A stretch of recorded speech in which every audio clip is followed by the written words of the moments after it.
Hello everyone, this is the Lightning Eagle.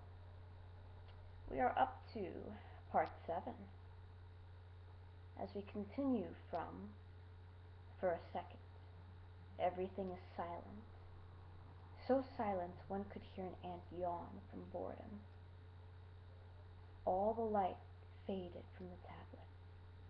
The room grew extremely colder than before.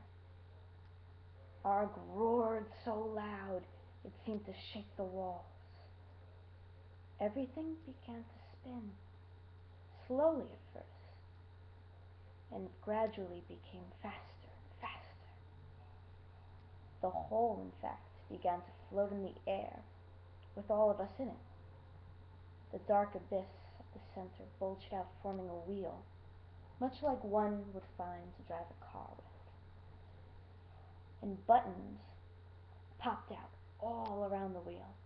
Levers and switches grew, and a viewing window developed, as big as a grandfather clock, and as wide as a football field, encircling the entire weapons room, and separating the second half of the whole, to remain in that mysterious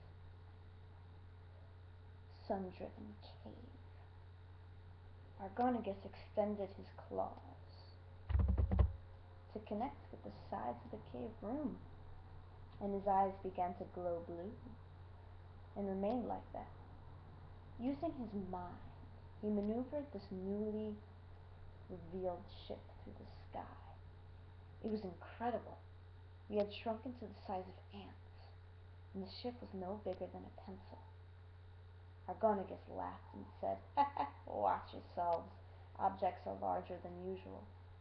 The glass that we peered out of created an image of the island and water that was like being a child climbing through a funhouse with oversized tubes that were actually grass and towering hills that were actually sand mounds. Tiny grains popping up through the soil. We were very close to the ground. The towering trees far within the island were too large and too far away to be accounted for, in comparison to the high field of grass and mountains of boulder-like pebbles. We seemed to just barely avoid them. Every few seconds, Arg was a decent pilot in comparison to Jeffrey's previous comments. It felt as though we were traveling through the air at a rapid pace. However, from a glance, we were only traveling at the average speed of a fly, searching for crumbs the size of mountains. The grains flew by, like being in the middle of a blizzard. Jeffrey comments, "Yeah, you get used to it. It can be very overwhelming at first. The differences, size, the speed, pretty unreal. Still, it's a piece of cake." The flight brings us to the rocky edges by the harbor. The water seemed to be rising to incredible heights, but in reality, the tide was low, and the water was calm.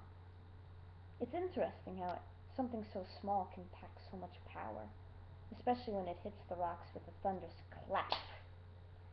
It settled by the edge rapidly at first, and then smoother. The ship settled on one rock, settled at the flattest point.